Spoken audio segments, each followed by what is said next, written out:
primary care is an innovative, alternative path to insurance-driven healthcare. Typically, a patient pays their doctor a low monthly membership and, in return, builds a lasting relationship with their doctor and has their doctor available at their fingertips. Welcome to the My DPC Story podcast, where each week you will hear the ever so relatable stories shared by physicians who have chosen to practice medicine in their individual communities through the direct primary care model. I'm your host, Marielle Concepcion, family physician, DPC owner, and former fee-for-service doctor. I hope you enjoy today's episode and come away feeling inspired about the future of patient care, direct primary care.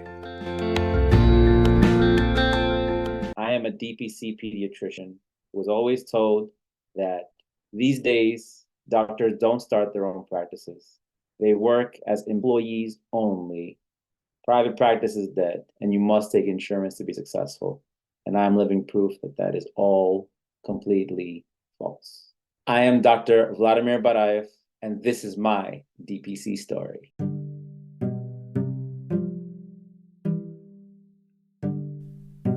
Dr. Vladimir Barayev, MD, FAAP, is a board-certified general pediatrician who specializes in autism. He is also a lactation counselor and father of two who believes passionately in high quality and personal care for children. After graduating from the highly selective Sophie Davis School of Biomedical Education in New York, Dr. Barayev completed his medical degree at New York Medical College. He finished his pediatrics residency training at Cohen Children's Hospital in New Hyde Park, New York, and has spent years working in Washington Heights as well as Staten Island, New York. He now lives with his wonderful wife and children on Staten Island, and the family enjoys the opportunities to explore beautiful parks that the borough has to offer.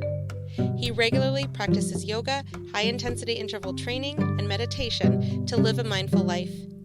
He continues to attend academic conferences to stay current with pediatric medicine and is affiliated with Staten Island University Hospital. His main areas of interest include autism, pediatric obesity, and asthma management. He is also interested in advancing the behavioral aspects of lifestyle by helping customize recommendations to individual families based on their preferences, needs, and the current biomedical literature supporting the use of these approaches. Dr. Barayev believes that good health is a result of good small daily habits. He believes that families should practice daily healthy activities that add up to powerful disease prevention over time. Welcome to the podcast, Dr. Barayev. Thank you so much, Marielle. It's a pleasure to be here today. I was so excited to meet you in person last year at the Pediatric DPC Mastermind. And I just want to highlight that Dr. Barayev is somebody who is not a doctor who pursues passion, he pursues energy. And with his energy, he has been driven to become a DPC pediatrician. And at the time of this recording, he is the only doctor who is doing pediatric house calls in all of Staten Island. So again, welcome to the podcast. So great to talk with you again. I wanted to see if you could expand, though, a little bit on the statement of that you are not a doctor who pursues passion, but who pursues energy. And how did your energy lead to being a DPC pediatrician? That's an excellent question. Well, ever since you're a small child, you hear the message. I know I heard it a lot when I was growing up. You have to pursue your passion, pursue what you like, pursue what you're interested in. The problem with that message is that you never really know what you like that much and what you want to do day in and day out and how you want to serve the world with your unique talents and attributes until you actually try it and see what energy levels it gives you in return for doing that activity. So healthcare and medicine, pediatrics, for me, has been the most energizing field. When I work with children, when I am reading boring research articles sometimes, when I am going to conferences and learning to perfect my craft, I am excited by things that would bore most people. And I think about how I can apply it and how I can help make someone's life better with this knowledge and this information. So this different perspective on the world, passion is what you think you'll like, and pursuing energy is what has in the past given you energy and served you so that you can continue to serve the world. That's the difference between pursuing passion and energy in my perspective. Well, I'm sure that the listeners are just sitting here thinking that the ability to follow the energy also comes with the need for the time to have that energy be manifesting in care for your patients in your practice now. So that is a perfect pairing to a DPC practice that allows you the time that you need to take care of the patients, depending on what they need. So tell us about your community because you're in Staten Island. You're the only doctor as of this recording who's doing pediatric house calls, which, as a mom of two kids, if I had a pediatric house call doctor that wasn't me or my husband, I would be all over that stuff. So how tell us about your community. What is unique about Staten Island? Staten Island has often been referred to as the forgotten of New York's five boroughs because movies have been made about the other boroughs. Everyone knows about the Empire State Building in Manhattan. You've got so much popularity. The top two most popular boroughs as far as pop culture are Manhattan and Brooklyn. No question. Probably Brooklyn and above Manhattan even. That's where all the hip and cool people move. Then we have Queens and the Bronx, and they have their own stories and legacies. But Staten Island, of all of those boroughs, I've lived in three of those out of five boroughs now. And I can tell you from experience, Staten Island is the one borough where it is, because it's an island, even though there's 500,000 residents that live here, it feels like everyone knows everyone else. And there's such a sense of community and caring amongst the citizens of Staten Island. And there is always a sense of teamwork and camaraderie on Staten Island. Particularly, one thing you'll see is the generosity of the citizens that live in Staten Island. It's the most generous borough of all the five boroughs. Just recently, we set the world record twice, 2 years in a row, for making the largest size first human puzzle piece for autism awareness last year in 2023. And then we did it again this year with the largest human infinity symbol. So 2 years in a row, we broke the Guinness Book of World Records. So it's an international record, official.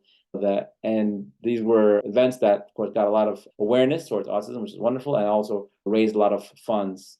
And I've seen it myself. The generosity and the kindness of the people on Staten Island is unparalleled anywhere else I've lived.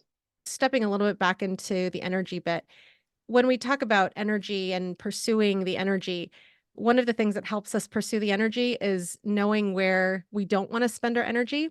And so I want to see if you can tell the audience about what was going on in your life prior to opening. So what was happening in my life prior to opening? I was working at a federally qualified health center, which was an amazing experience. I really enjoyed working there.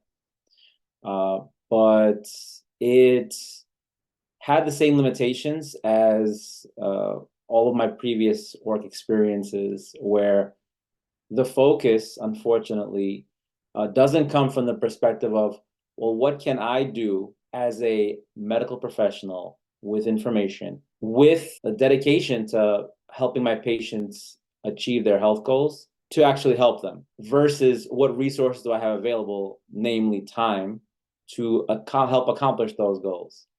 And there was always that imbalance. And no matter where I worked, I always noted that no matter how much I try to condense it, I spent 11 years of my life in undergrad, medical school, residency, obtaining medical knowledge.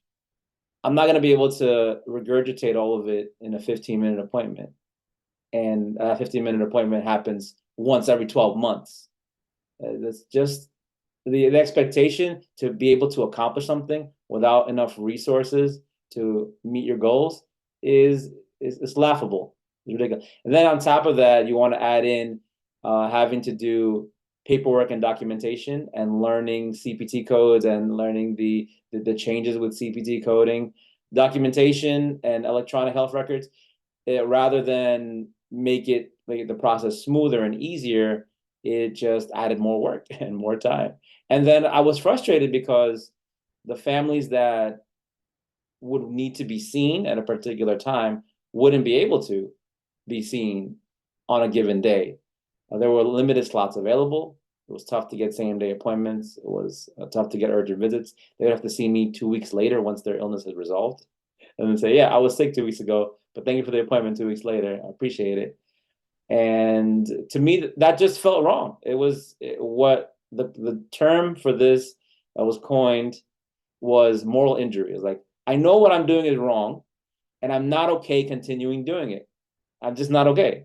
I know that I have student loans to pay back because I had to borrow money to go to school. I know that I have a family that I need to feed and support. But if I sacrifice my morals to meet those obligations, then I will have accomplished nothing, because the means will never justify the ends. They never will. There is no such thing as mean justifying an end. The way you do one thing is the way that you do everything. And if you're willing to sacrifice your morals in obtaining one goal in life, you are more likely to sacrifice your morals in obtaining all of your objectives in life as well. So having that in the back of my mind and being very reflective on myself and seeing the person that I was becoming and seeing that I was proud of myself for seeing so many kids in a single day, like, wow, look at me, I could do it. But I didn't help a single one. I saw a lot, yeah, good for you. I got them through the system, yeah. I took care of urgent conditions, yeah. But we live in the year 2024 now. The problems that I thought I would be dealing with when I was first entering medical school as a naive 18-year-old, of dealing with these acute infectious illnesses and metabolic conditions and diagnosing cancers or anything like that. In reality, chronic conditions and lifestyle issues are the predominant suffering of our population these days. So the medical profession has to adapt to that and not use a quick fix acute care model to fix a chronically ailing and people suffering on a chronic perspective. It doesn't work. You're trying you're using the wrong tool for the job. So understanding that and knowing that I need more time, not only time on an individual appointment with a family, I need the time longitudinally. I need the follow-up over multiple months to make sure that however I was guiding families, that we would be able, that I could continue to support them and to motivate them and to encourage them month in and month out so that they continue making progress. Because that in my personal experience, I learned that behaviors and habits don't change unless we have renewed devotion and dedication to them. Our motivation wanes. It's going to wane for everyone. And if you're not having regular touch points with your motivators, then they'll just fizzle away. And you're like, I wonder why I didn't accomplish my goals. So relatable. And especially when you talk about acute care being the option that many people have for chronic issues because they don't have access. I mean, that's where we hear so much frustration from emergency room physicians, the ER physicians who have transitioned to doing ER and DPC or just DPC, who have been on this podcast. Dr. James Gaor, Dr. Brian Ostick, Dr. Pete Cascio, great examples. Now, when it comes to you realizing that, wow, this is absolute moral injury, this is not the right thing for me to be doing for me or my patients or my family, what was it that led you to find DPC? The first thing that I looked at was trying to work within the system to improve it. I thought that someday I would be able to open my own regular primary care office, insurance-based, fee-for-service office, and I'll be able to make a large difference. When you crunch the numbers and you look at the reality of that, it didn't seem like a viable option at all. And while I was doing my research, I come across a YouTube video and I see a speech given by someone, and I hear him talk about DPC, and I hear the enthusiasm and the just plain common sense approach that he speaks with and explains the DPC model and why this, if you're interested in doing true preventive health, and what are pediatricians if not the ultimate in preventive care? I would never disparage my colleagues in neither OBGYN nor in family medicine in primary care, because all of those are extremely essential in preventing disease and illness. But when it comes to pediatrics, it is the starting point of a child's life that they're exposed to the environment and learning habits, which will either help them or harm them years down the road. You know that saying, show me who your friends are and I'll show you who you are. Well, with a child, we can say, well, show me what your diet is, and I can show you your future cardiovascular health with alarming precision. And the habits that led you to build the diet that you have now are also changeable. They're not permanent. But in order to change them, I need to, one, change your mindset to make you believe that you can change. And two, if you're not ready to change, I'm going to back off. And I'll come back and we'll re-engage in a few weeks, in a few months, when you're ready for more serious change talk. But either way, I will always be there in the background, ready for you when you are ready to protect yourself in this world that is constantly trying to bring us down with illness, because that is the trajectory of the human body, is to slowly but surely become more brittle over time. It is nature's way. It's nothing wrong with it. We just don't want the accelerated demise of our bodies in any way, or we don't want a shortened health span in our lifetime at all. I think about how I'm a big believer in, yes, our kids go to school and yes, they learn stuff, but at the same time, we're responsible for their education, and that includes education on lifestyle. And so I think that especially when we're the ones who are guiding our kids in food choices, how to cook, how to do laundry, all of these things go together in terms of making them people who can cope later on with whatever comes their way. So let me ask you there, as you discovered, wow, there's this model out there, did you talk to somebody then who was specifically a pediatrician doing DPC? So when I first discovered this model, I contacted several family medicine doctors about setting it up, and I binged as many YouTube videos as I possibly could about the DPC movement, and I said, "This is incredible. I feel some energy here. Henceforth, I'm going this way. This is way beyond passion. There's some energy happening here. I need to go the DPC route." And I have never been happier. I've never looked back.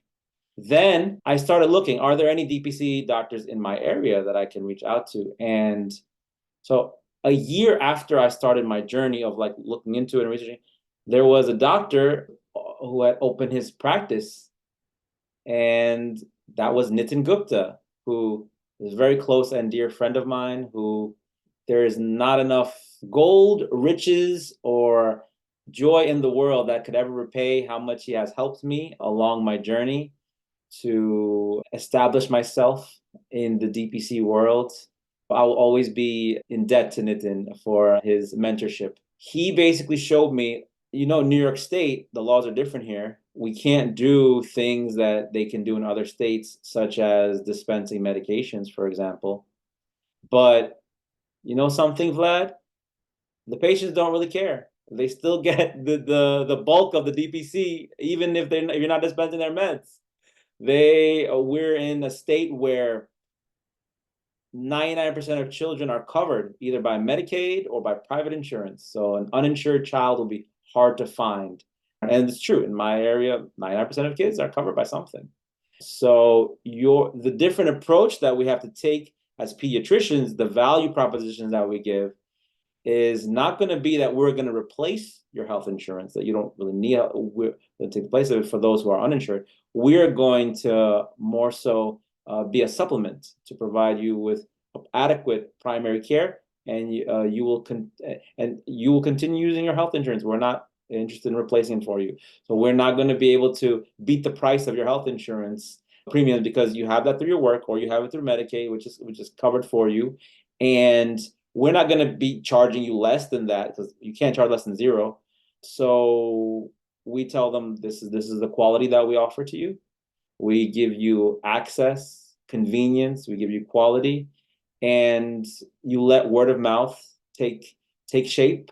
Thank you, Google reviews, and let families find out about the quality that you provide, your approach, how it's different, You keep preaching, you keep yelling into the void even if it feels like no one is listening to you, it's always working. Someone is always listening to you. So you'd be shocked by the opportunities that have come my way just from me continuing to talk about what I do, why I do it, and keep showing up every day. The hard days I show up with a smile, the easy days I show up with a smile, the medium days I show up with a smile.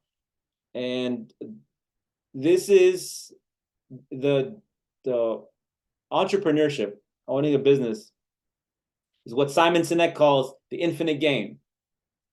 The infinite game is not like soccer, where it has a start time and end time, and has team A and team B, and whoever scores the most goals at the end of the game wins the game and it's over. No, no, no. This is the infinite game. The goal of the infinite game is to continue to have resolve and to continue to play ad infinitum. And the way that you win in the infinite game is by continuing to play. The one who quits the infinite game has lost the infinite game, but the one who continues to play has won the infinite game. It's those that continue. And when you look at the rates of, we're going to go on the dark side because I like to bring both perspectives for any physicians who are interested in this model of care. There are very high peaks and there are very low valleys. So when you look at the statistics for any small business, including DPC practices, half of them will go out of business in 5 years. That's just the average. That is just the average. And then by 10 years, 90% may not survive necessarily. So it is up to us, it is incumbent on us to continue to play the game and to continue to show up and make the practices that we built as successful as we can be, so that we can have the next generation of physicians see us as a vision board, see us as role models for what's possible. And also, while I was doing my research, I encountered a wonderful podcast called My DPC Story. I also used this podcast in the very early days of my practice, in years 1 and 2, partially for years 3, and now back again. We're going to hit our 4th anniversary next year, to motivate me and to keep me going and to know, well, what approaches, what tactics have these wonderfully resourceful doctors done. The key to keep you going is that you have to continue to feel motivated. You have to feel like it's possible. And whenever anyone asks you, well, have you ever failed in life? We've all failed, of course. And we think about, well, what's the reason why we failed? Well, we come up with excuses. We say, I didn't have enough money. I didn't have enough time. I didn't have enough this. I didn't have enough that. When in reality, that's all wrong. That's not why we fail. Whenever we don't succeed on a particular task, we lack resourcefulness, the ability to make something out of a very difficult situation, to learn from it. And when you're an entrepreneur, when you're in a sink or swim environment, you have to be very creative and continue to be creative and continue to be innovative. But you have to take very good care of your mind, because if you're overworked, if you're exhausted, you will not be creative. The creativity juice will not be flowing through you if that ATP isn't popping. So I hope that answers your question. And more, and more. So with that, when you and Nitin were connecting and he was helping you specifically in the state of New York, at what point did you guys decide, hey, this might actually be a good idea to do a partnership rather than opening your own clinic? Yeah, so that was actually something that he proposed. He had that idea. Like, Vlad, we can partner together and we can have you grow in the Staten Island location. And I said, absolutely, yes, because one thing that I knew was that I was going to need all the help I could get, since I have no experience in running a business. No one in my family has any experience in running a business. But Nitin has a vision. He wants the name Rivertowns to be a name that as a brand to stand for quality. And I respect that immensely, because this was the whole reason for my moral injury, that I felt like I wasn't doing quality care. And I saw the model that he was doing where he was in New York. I wanted to do the exact same model. I wanted to have families get the same benefits, get the same level of quality care, accessibility, all of it is exactly the same. Then I learned a big lesson. The people living in Westchester, New York, where Nitin has his practice, are not the same people living in Staten Island, New York. They have different tastes, they have different preferences, they have different ways of speaking, they have different ways of thinking. Both are beautiful and wonderful, but it required somewhat of a different approach to market my practice here on Staten Island than was done in Westchester. So that's one thing that I had to come to terms with, and I'm glad that I did. There was one point in a year and a half ago when I started off. I saw the special needs community was begging for quality care on Staten Island, so I decided to go into the world of autism evaluations and train myself to become a diagnostician because I had so much experience with children on the spectrum as a pediatrician. And it's been great ever since. It has changed the face of my practice.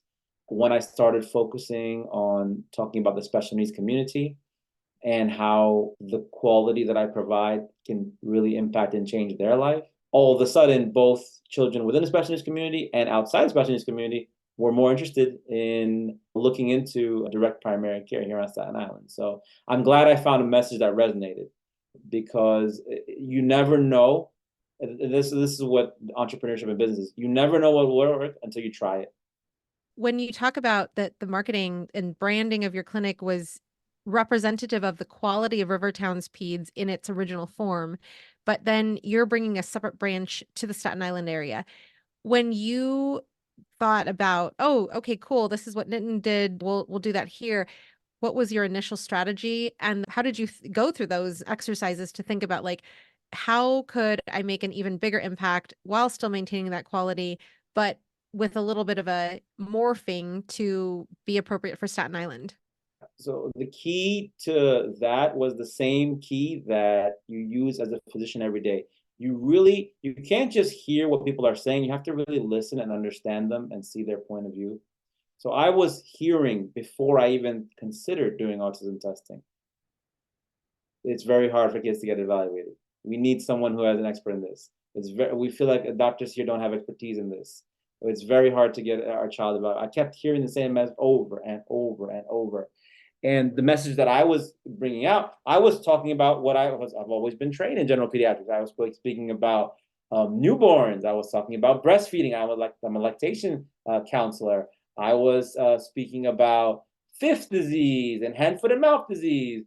When you put those topics out there on social media, yeah, you get a little bit of interest. But then we had a post talking about autism, and that was a huge hit and success. And all of a sudden, people start like, "Oh my goodness, are you a developmental pediatrician? We have been searching high and low for someone like you." And then this is what the people want.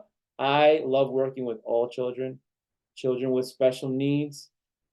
If those are the families that are hearing my message and are most interested in, I am more than happy to accommodate and make them as comfortable in my practice as humanly possible.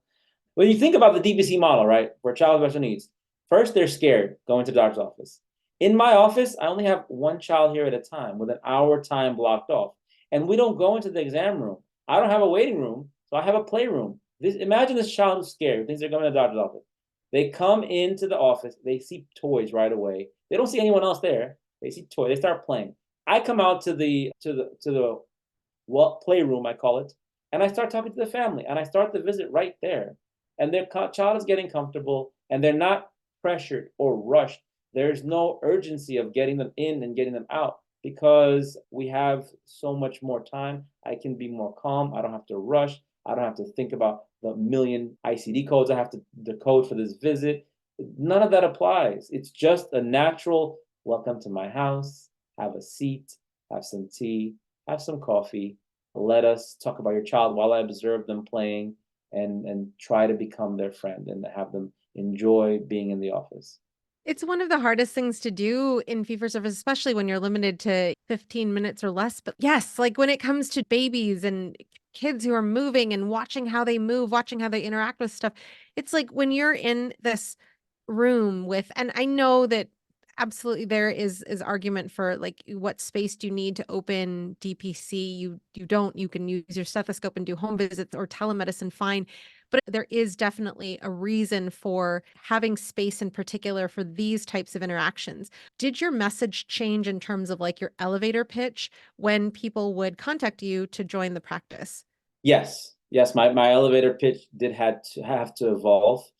I had to start speaking with families from their perspective on a doctor, because every family has their own list of priorities in different orders of what they're looking for with the physician.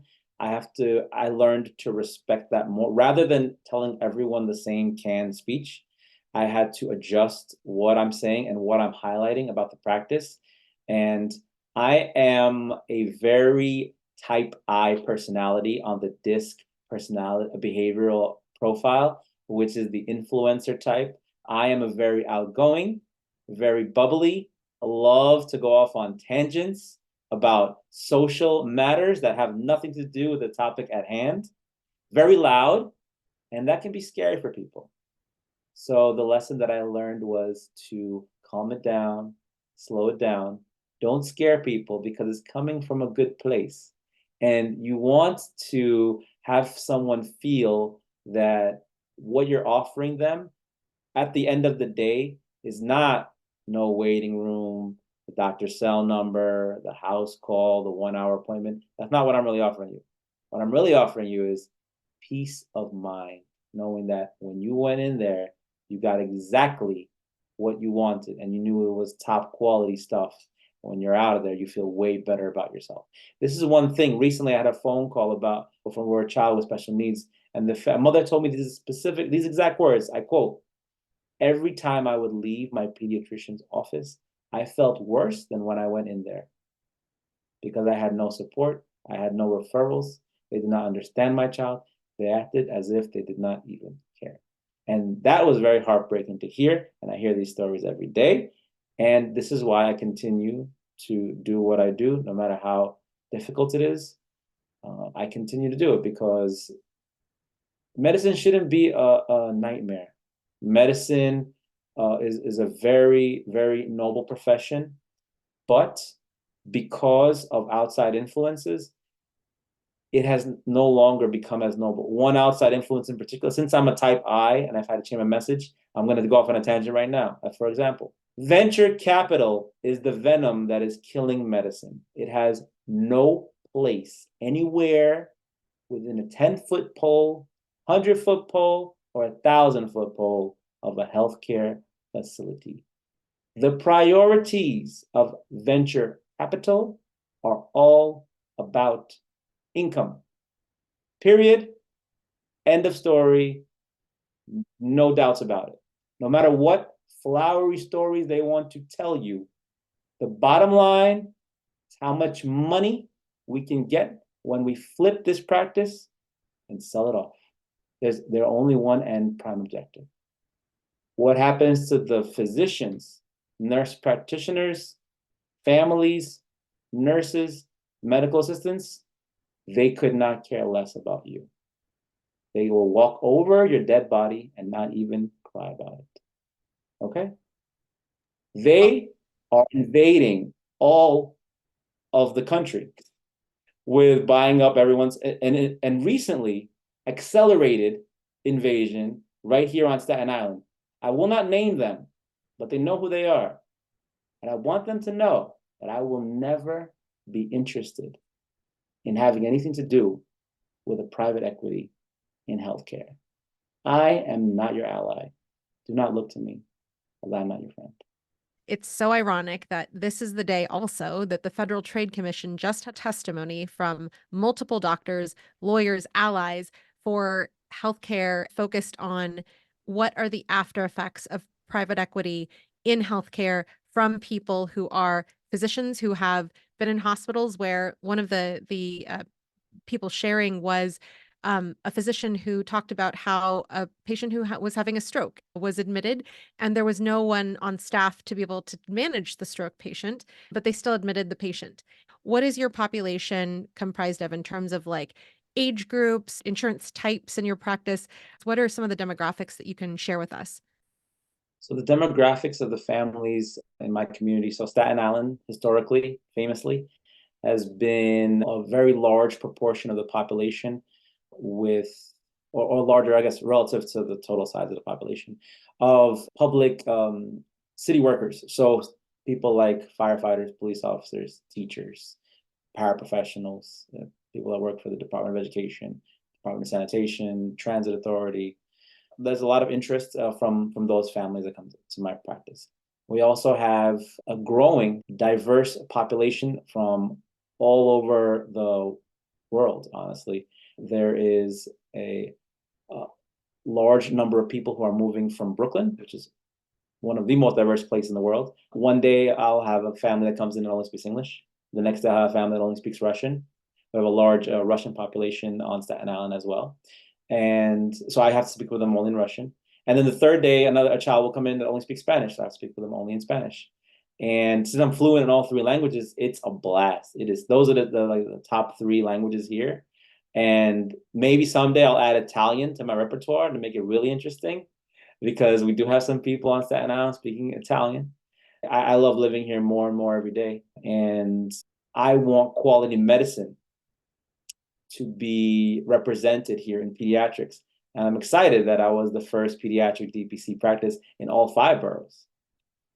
There were other concierge medicine offices, yes, but none that do DPC. So it was an honor to do that. And Nitin came before me as far as the state is concerned. He had his practice, I think, 2 years. I launched in 2021. He had a practice launch in 2018, 3 years before me. So we've talked about how when people call, your verbiage has changed, but how did you even get known in your community for people to hear your message? So I'm going to quote Nitin on this. You have to pound the pavement. We live in New York City. We have massive, massive healthcare corporations, hospitals, who own a lot of primary care facilities, who have billboards, who have bus ads, who will crush your Google ad if you try to compete against them. So the answer, as a little fish in a big pond, is to differentiate yourself and to use a different tactic and be present and network. So yes, I also worked with Nitin's marketing company that has helped him to grow, to fine-tune the message, to make sure that people were hearing the message repeatedly on social media, because social media is basically free form of advertising. You just have to give people what they want. Like if you're boring on social media, nobody's gonna follow you. So if all you talk about is yourself, it's not that interesting. You have to give them what they want to hear, because everyone is tuned into the same radio station, the WIIFM. What's in it for me? If it doesn't help me, I don't care about you or your social media. So I had to think about, well, what's in it for the people that follow me? What value can I give people? So I started doing things like I created a newsletter where I would give health tips for families, for their kids. One health tip, for example: don't use a Q-tip in your child's ear because you're going to push the earwax in there if the Q-tip's not meant to clean it. Things like that. So things that we know and we talk about all the time, but we constantly get this question from family, like, let me just put it in an email newsletter out there. I have a TikTok, an Instagram, a Facebook, a LinkedIn account. Now I have a YouTube channel. You have to leverage social media properly and know what others in your area are talking about, what families are asking you about, and ask those questions. And then, so like I said, Staten Island is a small community. So the Chamber of Commerce was instrumental in an unknown pediatrician basically coming in, opening his own practice, and who wants to try a DPC membership model. The Chamber of Commerce stepped up, and they helped for me to do a ribbon cutting and grand opening. They helped get the word out amongst the members. Then we had other business networking groups. There was the Staten Island Economic Development Council, SIEDC, that I joined for a little while and met the members there. All other business owners, realtors. Did you know, you probably know this, that 30% of all real estate agents in the country at any given point are uninsured? So I learned that. That was very interesting fact, because I mean, as a pediatric doctor, even when the parents are uninsured in my city, the kids still get medicated. So it's just have insurance. So kids are not going to be uninsured. But I thought that was fascinating to hear, because one of the events that I went to was a meeting of realtors, and they asked me to go up there and to give a presentation. And I thought to myself, well, what do you want me to tell to a bunch of realtors? I'm a pediatrician. And what does that have to do with it? And then I said, wait a minute, let's talk about wellness realty. Let's talk about these pediatricians. I mean, these real estate agents can focus on the social determinants of health in the home that you live will impact your child's health outcomes and your personal health outcomes. And they loved it. They ate that speech up. Like, I know I can talk about this all day. It's a blast. So getting to meet people in different industries that I never thought I would have had so much in common with, but these are now my like blood brothers and sisters in event planning and journalism and marketing companies and electricians, all types of contractors. I refer business to them. They refer business to me. We're all in it together. They get to meet me as a person. I get up on stage. I also joined a wonderful organization, which is near and dear to my heart, which focuses on empowering individuals on the autism spectrum, called the Grace Foundation. And they welcomed me as a board member with open arms. And I got to meet these other board members who are amazing human beings and all the things that they accomplish. It's amazing when you put yourself out there, I'm type I. Going to parties and talking to people, that's my bread and butter. Like, this is what I was born to do. This, like, I love talking to people. You can't get me to stop talking.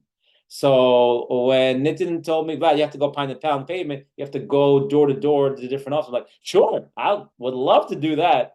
So I was off and running, off to the races. And then little by little, my name got around.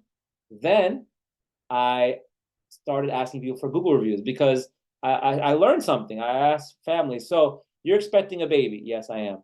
Did your OBGYN recommend any pediatrician for you? Like, no, they said you can Google it and see, pick your favorite one there. Here's a list. They wouldn't have a preference for anyone, which worked to my advantage, because I started saying all of my families that work with me, hey, what did you think of your experience? Would you like to leave a Google review for us? I would really appreciate it. Thank you so much.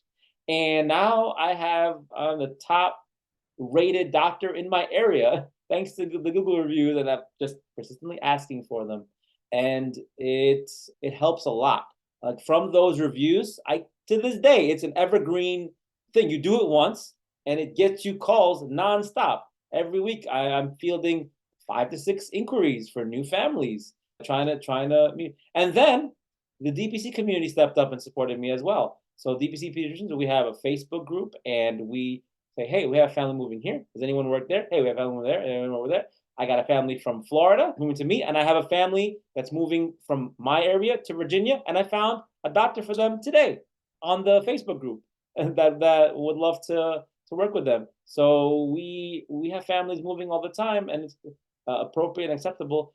And just everything that I do, I consider marketing. So I give high quality care. I review evidence-based medicine. I take my time. I play with kids. I show my personality. This is all marketing. Like, it doesn't cost a penny to do high quality marketing.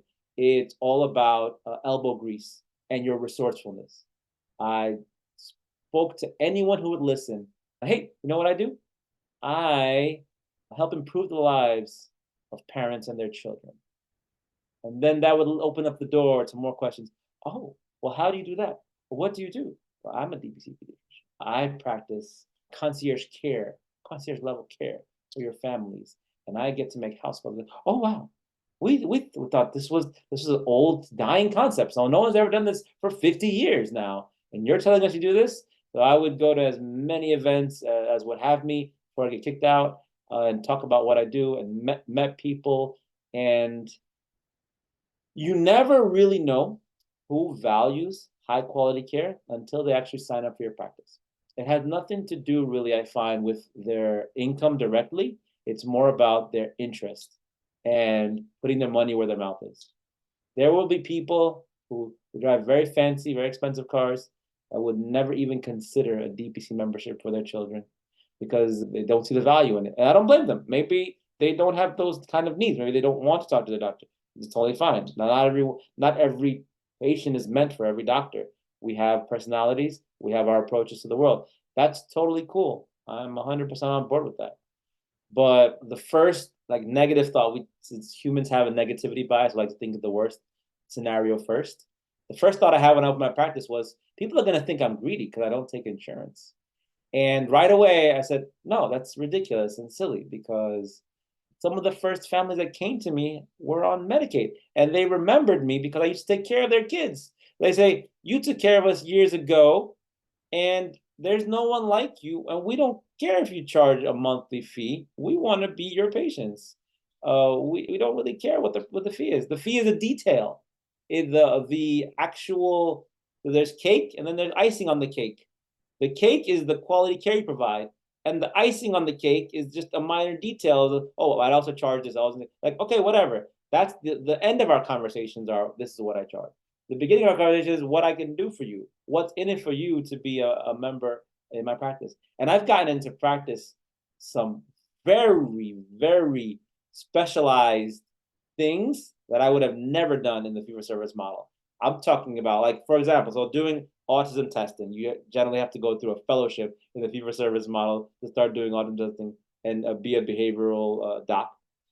I'm talking about things like spending 26 hours over the course of 6 months with every 2-week meetings with a child to discuss weight management and healthy weight and the habits that are related to that, and just continuing to build it I've basically been a wellness coach for this family, going to make a house visit to a child who is not ambulatory, who can literally not leave the house, who becomes extremely aggressive, and being able to go to their home, do blood draws, do their testing, have them sign their forms that would allow them access to public resources that their own pediatrician didn't want to sign forms for, because the child had so much anxiety from leaving the house relative to the COVID pandemic. And they said there is no one else who would come to our house. Like, if he was an adult, there are adult doctors within the Medicare system that could make home calls for seniors. Fine. For children, doesn't exist. It's an unheard of model, and it would not have existed if I. So I always think to myself, okay, what would happen in the world if I closed my practice tomorrow? And all the people that I've helped would have just continued suffering. And I'm not cool with that. That's not morally okay. I got to keep going, no matter how hard it is. And it's not easy. I don't want you to think that at all it's easy. Every individual DPC doctor that I've spoken to or met has a unique story. If you met one DPC, you've met one DPC. They have their own rates of growth. So the rate of growth of a pediatric DPC is very different from the rate of growth of family medicine practice. They have their own rates of, like, how many families may contact you in a given week. What I've experienced, and you tell me if this has been the case, in pediatrics, 10% of your total panel will want to see you within a given week. The kind of needs and concerns they have for the children are different.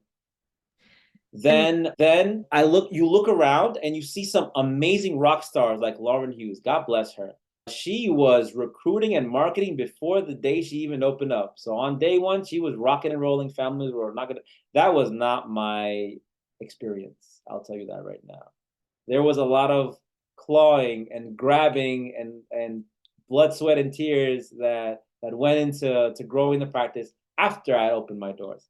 I wish I would have considered doing what Lauren was doing prior to opening our practice, but you live and you learn. I had to learn some skills in order to grow my business. And one lesson that I've learned over the past 3 years is that my business is only going to be as large as my skill levels are.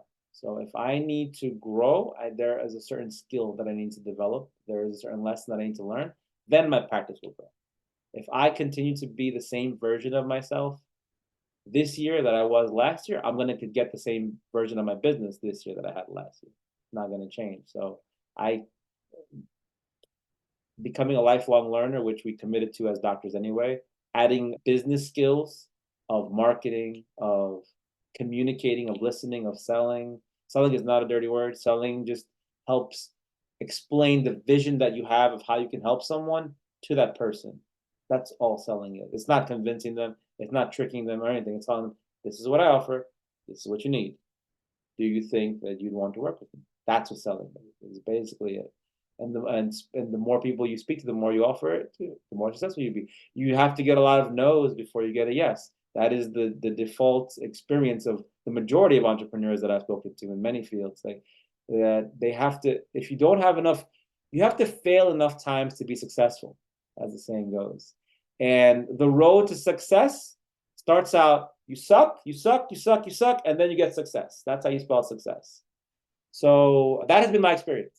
I felt like I've sucked in the beginning, and if we don't persist, if we don't understand that we're playing an infinite game, if we don't respect the growth process as a person, we won't succeed. So it's very important to look at it from the perspective of when your child first learns how to walk. If they fell down, if we said, oh, you fell down, we should stop trying to learn how to walk. You should give up right here and now. It's over for you. You'll never walk. No, we celebrate it. Good job taking your first steps and trying. Now let's get back up and do it again. You got to do the same thing. The quicker you bounce back from any setbacks, the more likely you are to succeed. So with that, thank you so much, Dr. Barayev, for joining us today.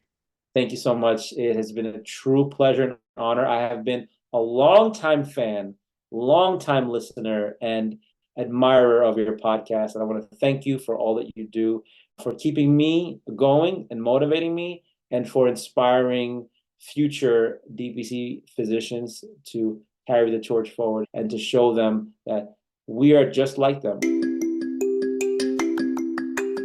Thank you for joining us for another episode of My DPC Story, highlighting the physician experience in the world of direct primary care. I hope you found today's conversation insightful and inspiring. If you want to dive deeper into the direct primary care movement, consider joining our My DPC Story Patreon community. Here, you'll have access to exclusive content, including more interview topics and much more.